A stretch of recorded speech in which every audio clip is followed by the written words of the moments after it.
everyone, and welcome. You're listening to DTSE Talks, the place to be to learn more and explore the life in Magenta.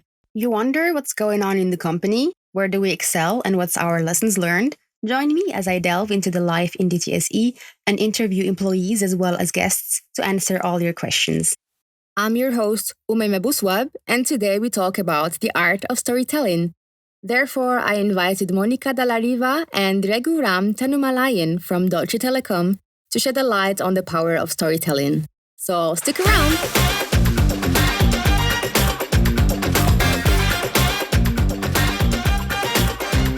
Whether we realize it or not, we are always telling stories. As humans, we use stories to shape our existence, to connect with our past, and have a glimpse on our future. Storytelling has served many functions throughout history, mainly for the purpose of entertaining. However, its functionality does not stop there. We can also utilize this powerful tool in a business context. So today's episode will focus on exactly that. We learn from our experts the whys, the whats, and how it can help you articulate the essence of your message in engaging and creative ways. So without further ado, let's get started. Our guests today are Monica Dalla Riva, the Vice President of Design and Customer Experience in Deutsche Telekom, and Raghuram Tanumalayan, the Senior Vice President and Magenta Program and Product Innovation within Deutsche Telekom as well. Hello, guys. I'm happy to have you here with me today. Thank you for coming. Thank you for having us. It's a pleasure to be here. Thanks, Mai. Great. Thank you. So I introduced you a bit, but before we kick it off, it would be great if you can tell us a bit more about you and how you got into the storytelling, because you have really a rich background. So, Monica, maybe we can start with you. Perfect. Thank you. So actually, I really dedicated my whole career to innovation. I've been working for 4 companies in 4 different industries of 3 different nationalities. And what I'm doing now is actually leading the design and customer experience team to really build the next generation of experiences so that we can engage better with our customers. And storytelling is a big part in innovation to engage and get feedback and also express what we want to achieve. So that's the reason why I'm a lot into storytelling in my daily job. Interesting. Yeah. And what about you, Regu? So I'm a software engineer by background, so I studied computer science. Wow. You might be wondering, what does storytelling have to do with that? Because I used to spend a lot of time writing code in my, let's say, early part of the career. But as I went through, dealing with people and started taking leadership roles, it was quite evident that, storytelling was becoming a part of my way I was dealing with people in terms of presentations, talks, and such. And happy to share some of those experiences that I've gathered from, how did I go from a software engineer into more of these emotional storytelling. That's very interesting because it doesn't strike you that someone that's very technical is also involved in this communication and storytelling part. So looking forward to your tips and tricks. Great. Thank you, guys. So as I said, today the conversation is about storytelling. And although we are always telling stories, like right now we're talking about stories, whether we're on a job interview or family or with friends or even on a first date, we're telling stories, but we tend to really forget that we are doing that normally, and we forget the power of storytelling. So how does storytelling really influence our lives? Can you remind us about the importance of this approach in life? Well, maybe let's try to think that as human beings, we have always learned through stories. This is the most important tool that we have to pass information from one generation to another. So we are naturally used to use storytelling in our daily life, but probably the application of storytelling in business is something that nowadays has started to get a lot of traction and information. So the influencing part of storytelling is absolutely important because it helps people to get the message very clearly and smoothly and remember it. That don't forget that nowadays we live in a super crowded world of information. So remembering a good story is absolutely difficult if there is no engagement and not a good storytelling behind that. Yeah. Storytelling is basically really a part of what it means to be human. And it can help us understand each other and understand the world. But as you said, the application in the business is what's kind of new to us lately and kind of tricky. So how can you utilize the storytelling in business? Why is it important to do so? So, if I ask you, to tell me, let's say, the most memorable movies that you've ever watched, I'm pretty sure you will come up with a long list of, movies that you really like, and typically that goes back to the power of the story and the emotions that it invoked. And if I ask you the same question, can you please name some of the, most memorable business presentations that you have, sat through?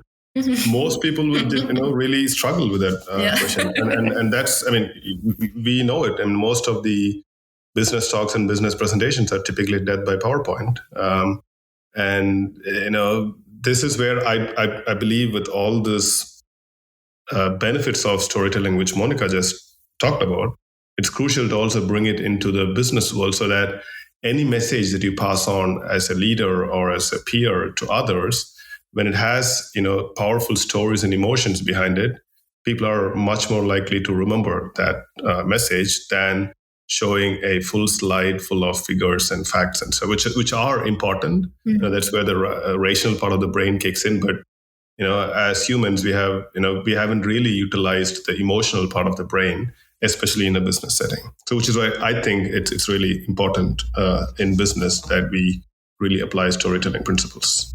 Interesting. So it really does create the opportunity for us to connect, not just in the personal life, but really also in the professional life. It does come handy, huh? But how does one start to consciously craft a story? Could you break down the storytelling principles for us? Because it seems just a vague term. Well, actually, storytelling are a technique. There are several techniques of how to do a good storytelling, first of all. And I think that's very important to know, because everyone can learn how to deliver a good speech using storytelling techniques. Just to start, first, for me, the most important part is reading your audience. To whom are you telling the story? Because if you are going with a story to a technical audience and without any numbers, most probably they will not be very inspired. But if you go to tell a story to a very diverse audience, it's very important to balance these messages, right, in the right way. Every story starts with a person that is telling the story, and this is the messenger. And it's very important, it's clear who is delivering the story, and the language should be appropriate on that. But then there is always a part where you also have an enemy, someone that is bringing a hero to the story. I just give you an example. An enemy can be a crisis, an external crisis. An enemy can be a competitive environment, a competitor, or can be many other aspects that you want to deliver in business, for example, right? So another side. One idea to simplify this technique is just to think about the story you have been told when you were a kid. And I do this with my kids as well, at bedtime stories. Like I tell them always, a storytelling is breakdown in 3 parts. Once upon a time, and there is an introduction. Unfortunately, something terrible happened or something unlucky happened. But luckily, we ended up with a good message. And this waves on how you tell this story is the way that we have been used forever to remember good information. So always start with who you are when you present yourself, and then tell about which is the downside part and the lucky solution. Another one is really using visuals to get through that, because we remember, we say also that one picture is worth 1,000 words.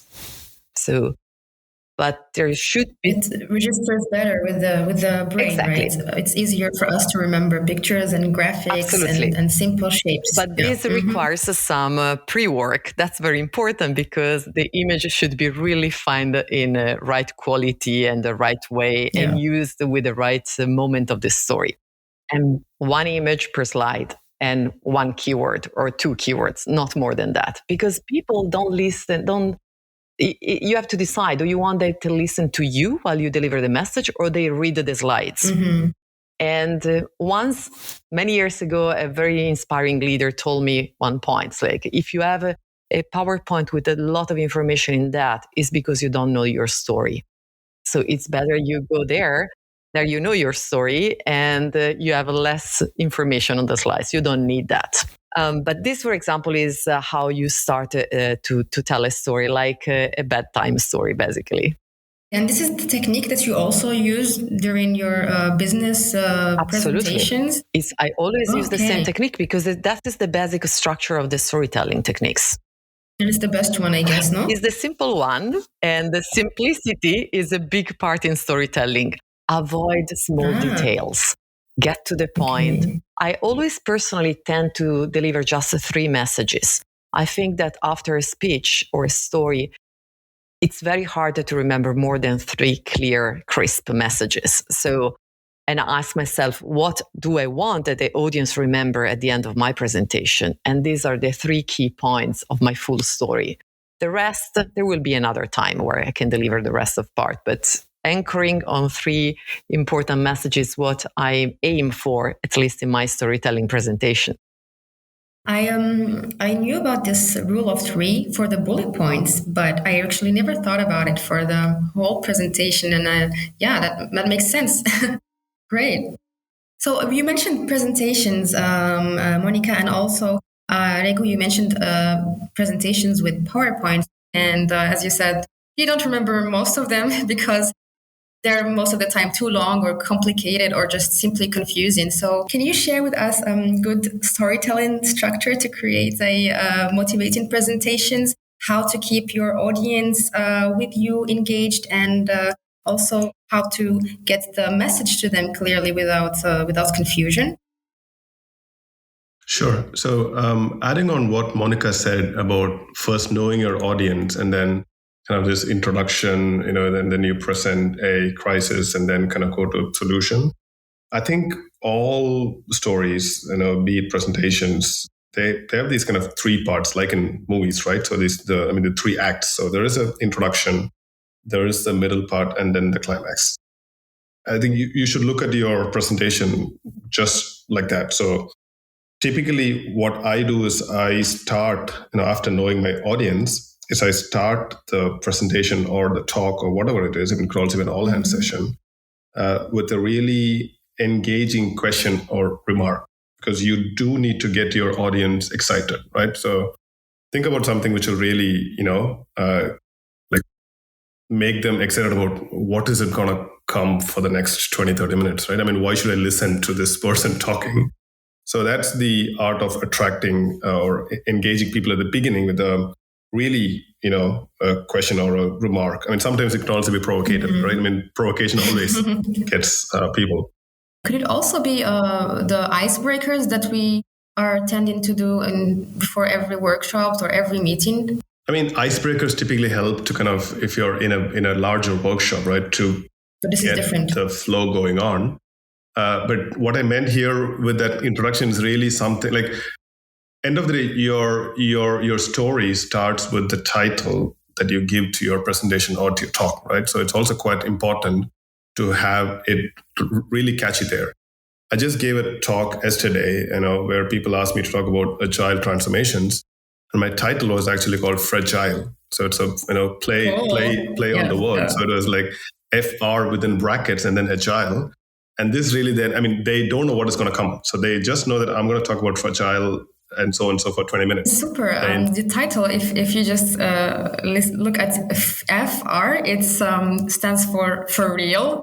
And your title is like For Real Agile. That's cool. Absolutely. Yeah. I mean, see, these are all the interpretations people then start to think about. And then it gets them curious. I mean, what is it? I mean, this is agile, but then why is this person calling it fragile, right? So, I mean, this is how you actually get them excited and hooked up, So the title of your talk, presentation, and maybe also an opening question or a remark that always helps.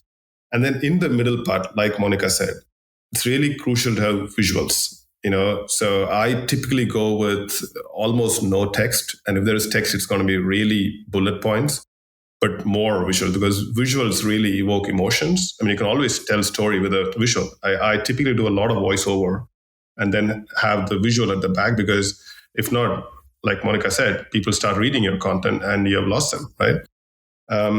And what also helps me is I sometimes tend to include personal stories in that. Right? So it's not just business all the time. I mean, some of these things you can always include your personal stories, which then makes you like the audience to identify with what you're really saying. And don't be afraid of evoking emotions, right? Doesn't have to be dry. And one thing which I often do when it comes to visuals is, I mean, going back to these, my beginning as a technical person, when I used to do these technical presentations, like, once we were analyzing data from an aircraft, which included time data in there. And there was pieces of the data which was from the future. So we had data from 2070, right? So there was some mistake in the aircraft. So when I was giving that talk, I opened the presentation with putting Back to the Future as the title, and Marty McFly and Doc flying in the DeLorean, which kind of already creates a curiosity, and it was also linked back. So when I ended the presentation, I actually said, well, did you know why because people are wondering after the talk, why is this title? So you can always link it back and saying, now because there was really, future data in that, data set that we were analyzing. And that's how we also close it. So really visuals, imagery from movies, and all of this really helps to keep people both excited as well as curious. And then they do remember. I think if I ask them, 3 years down the line, they'll probably remember just the Marty McFly image, but nothing else, right? But at least that's what which they remember. And then coming to the third act, which is really the climax, right? I mean, when you end, typically it's good to kind of summarize the key things, like Monica said, not more than 3 points. And also sometimes leave the audience with some thought-provoking questions, right? So it's so that there is something in there which they take back, and not just having sit through your presentation and wondering, what that was all about. So it's also good to have a really good climax and end where people feel that the time that they sat through your talk was really valuable. So that's how I typically structure my presentations or talks or sessions. Super interesting. You mentioned the pictures, both of you did, but personally, what I struggle with is to find just the right picture that really translates the message that I want to give in that particular slide. So I wanted to ask you, how do you get the right picture? Well, maybe one idea is that you start with the key message of that slide, right? So, and you look for a picture that exactly speaks about that. But remember, people will listen to you. They will just look at the picture, but the story comes from you. If you put words there, then the story comes from the slide. Mm-hmm. And it's more complex. What I find more easy is to put the picture without any word. And then my story is narrating the picture. So it's very important to spend some time to find good pictures. I believe that this is a very good investment in any one presentation. There are several websites where you can find good pictures, but also getting inspired by others' presentations. I have always thought I've been working for 2 American companies before, and I tell you that they know exactly how to use pictures. So also getting inspired by other presentations, right? The best storytelling presentations is very important. It takes time, to be honest, to craft a very good storytelling presentation. Cannot be done just putting content on slides. It should be really practiced many times before going there. And in the story, also the timing when you turn the picture from one to another is very important. Typically, after I think about a message, I do look at, there are internal telecom pictures that we can choose, or even, search in Google. But you should keep in mind all the copyrights and stuff like that. So it's always important to, give credit for any picture that you use. I typically include a source of images if I, use something also within the license terms. But it is difficult to find right pictures, and it takes time. So it's really an effort, but it's worth it as you explained for the presentations.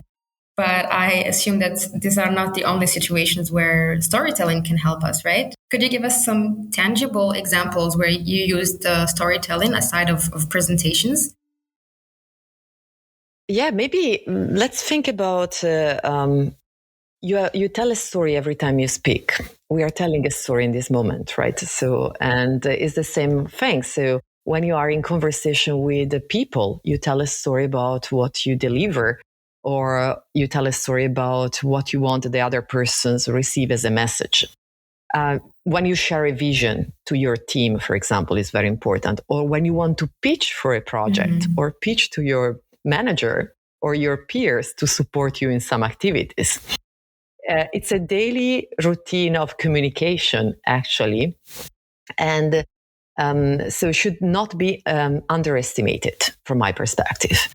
As I mentioned, one of the first lessons I got about storytelling was when I was very young in my career, and they told me, okay, what are you doing in the company?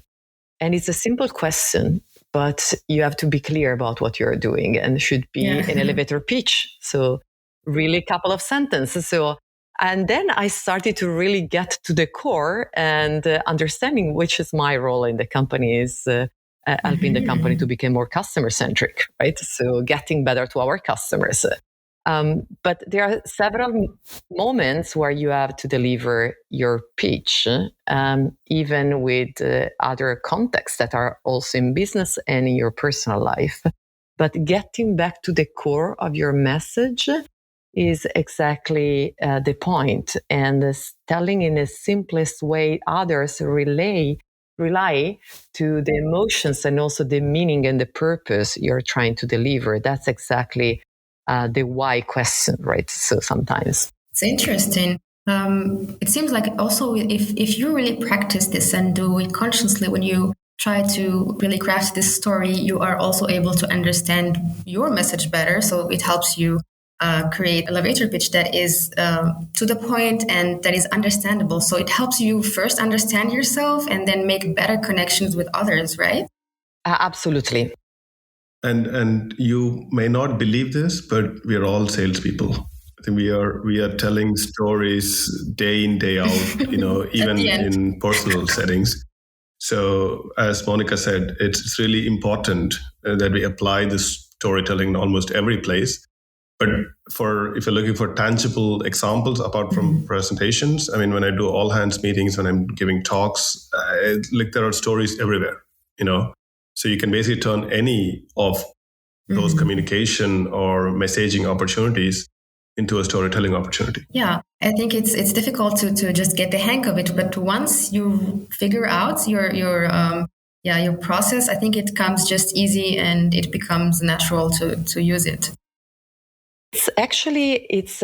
It's like exercising or going to the gym. At the beginning, it's not comfortable at all, but you get better and better as more you try out. There is no other way you can learn, right? Like the kids going by learning to go by bicycle. It's the same thing. I was looking for shortcuts.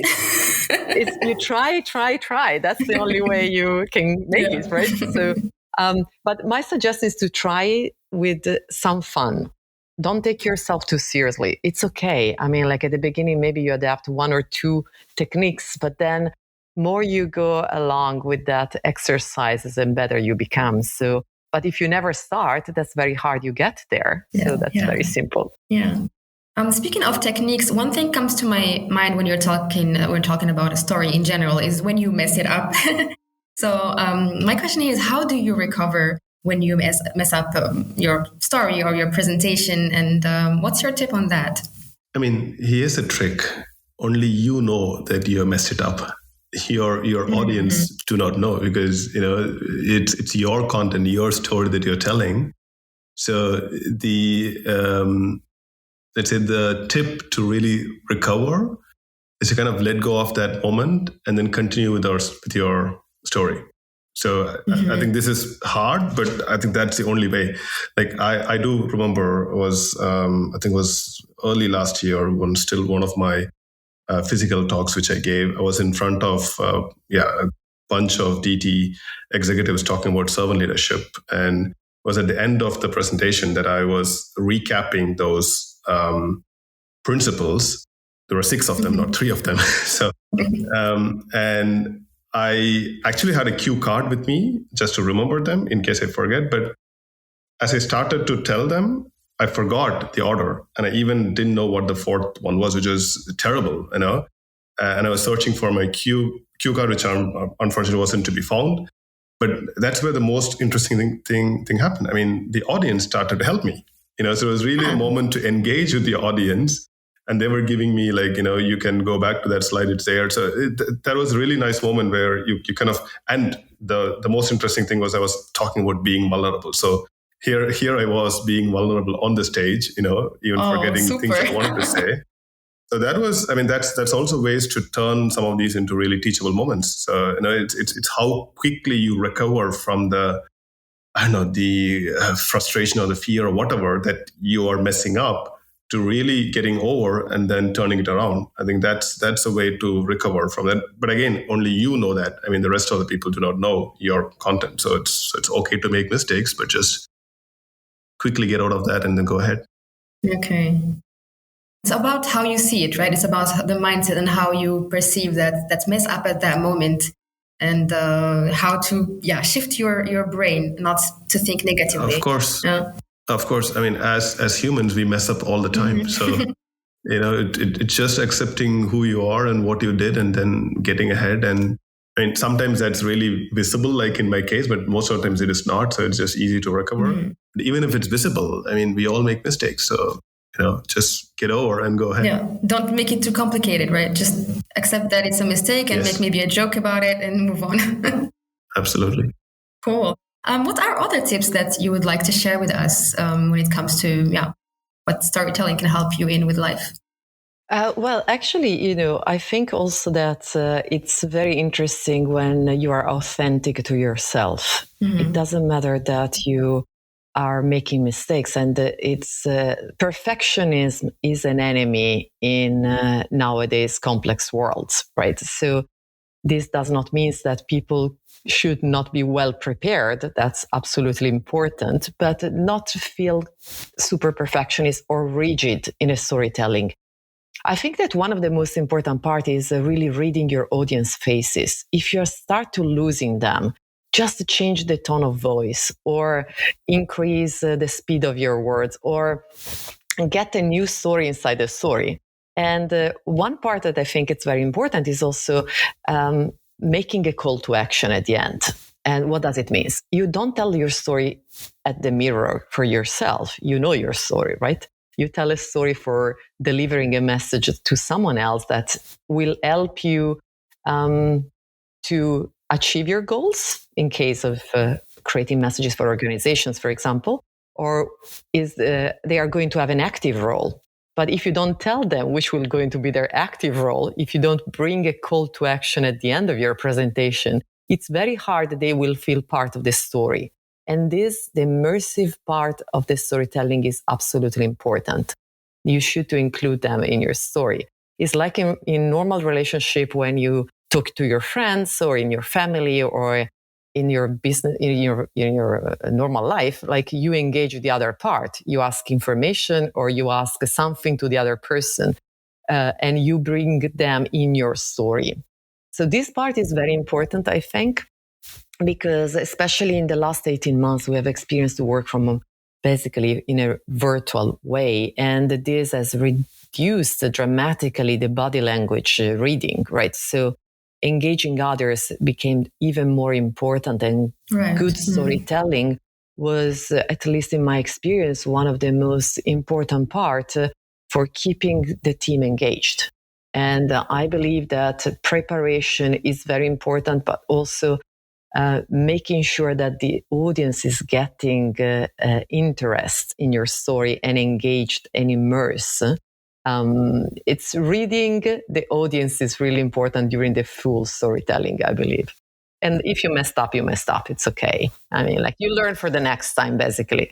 Right. But you say reading the audience, but as you said, in the digital setting, it's really quite hard to read your audience since it's not as before. But when you're digitally, how do you manage to do that? That's a very good point. So I can tell you what I personally experienced and how I changed my way of delivering stories during this last 18 months. So one, just to tell you a small story in the story. So immediately after the pandemic, I was planning a offsite with my full team, and was all planned, and everyone was super excited. And the pandemic came, and we could have had two choices. One was to cancel the offsite. The other one is turning it virtual. And we decided not to cancel because having a connection points was very important for me and the organization. So we turned it out in 2 days virtual offsite. What we did, we changed the agenda. We reduced dramatically the timing to be on the screen, and we increased the timing of being more in a dialogue than a one-way presentation. And this taught me a lot because actually what I did after that, I reduced my presentation timing dramatically. I don't go more than 15, 20 minutes, and I enable more time for Q&A. And my story is reinforced during the Q&A. And that was very important. I put much more pictures and less words in my slides because either they were looking at the picture of me on WebEx or they were looking at my slides. And the two things doesn't go very well together, right? So, but also try to engage people and having presentation with more speakers, for example. That was also one other aspect that helped a lot. Not just having one person speaking, but in the 20 minutes having maybe 3 people speaking. This changed the tone of voice, this changed the rhythm, and increase the engagement. One thing that is for sure true is that there is a virtual meeting fatigue that is very important to be considered. So my plea was really, I need to be very light, very enjoyable while I'm speaking, and very crisp on my 3 messages, not more than that, because the audience will be incredibly annoyed, but even worse, probably irritated by my presentation, not respecting the audience energy on the other side. Yeah. Here's a little secret. As a child, and also when I was in the university, I was terrified of public speaking. Wow. Because as a kid, I used to stammer, and that was a big impediment, and I never really wanted to put myself out in front of people to talk. But then, as you get into work, and then like based on your roles and leadership roles, you are supposed to do that.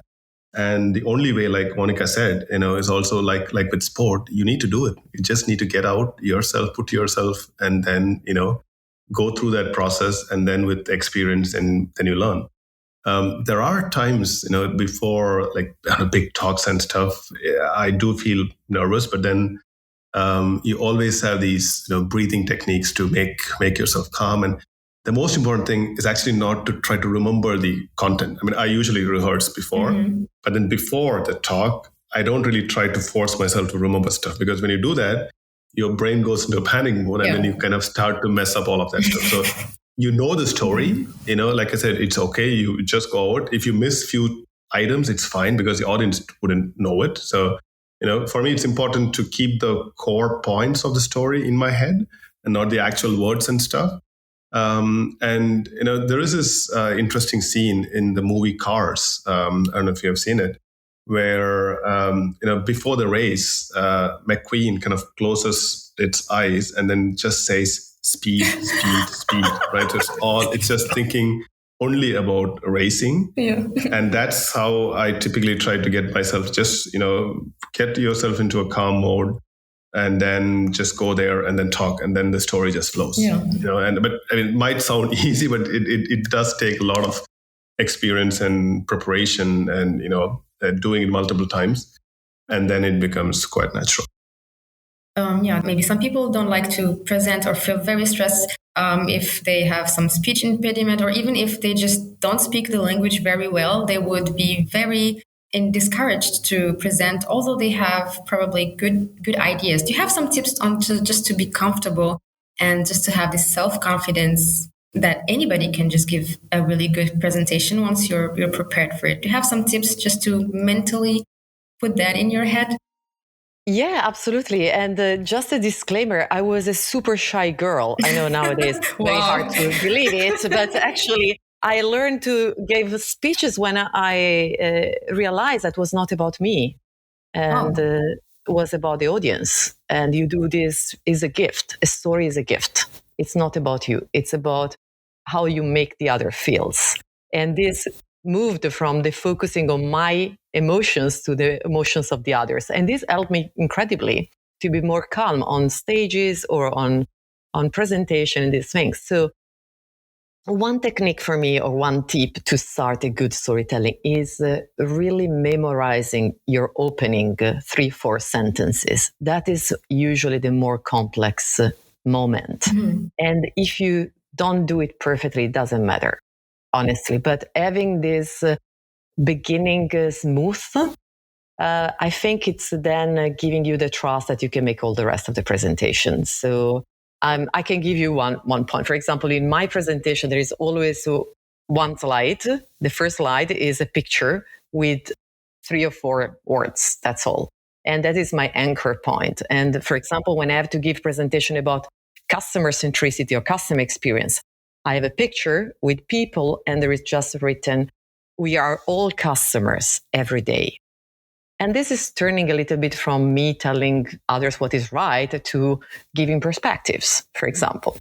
Or another way is to really focusing on making a smile on the people. So there are people that are more happy to share a small story at the beginning, or to make a kind of like a small joke around that. Mm-hmm. But it depends a lot of the personality. I believe that everyone should be really authentic to themselves. Mm-hmm. And if someone is very shy, the best way is really, they really prepare well the first 3 sentences, the ice-breaking part.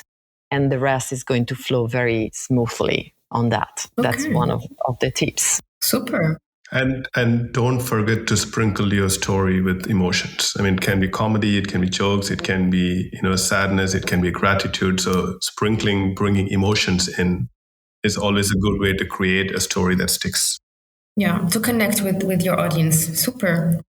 Yeah, maybe I can share another tip for public speaking. Sure. This is maybe one of the point where everyone is really, really, and I felt dramatically the first time I was giving a public speech, actually.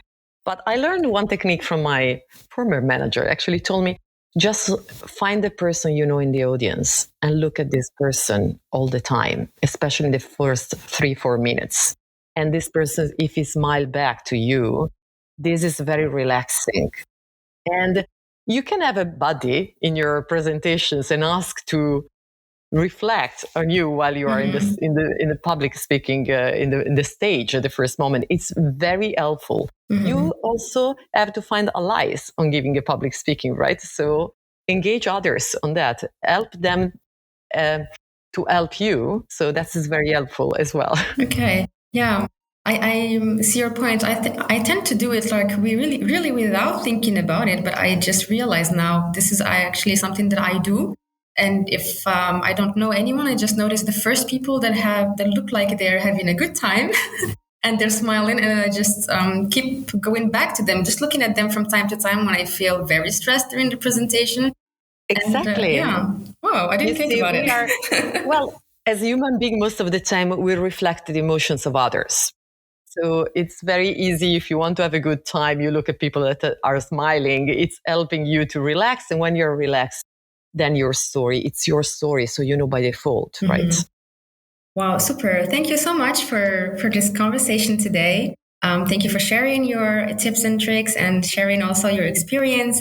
That was really, really insightful. Thank you, May. I think it was really a pleasure. I really enjoyed, sharing tips about stories. And yeah, let's keep sharing stories to the world. Thank you very much. So that's all, folks. Thanks a lot for tuning in to DTSE Talks and joining me today along with my guests. All in all, Storytelling is not a new discovery. We've been using it since the dawn of time in our daily lives. So why not use it in our daily business and improve significantly our way of working? Use the hero journey structure Regu and Monica shared with us. Stay authentic, don't be afraid to be vulnerable, and take your audience in an emotionally packed journey. Everyone has their story to tell. What's yours?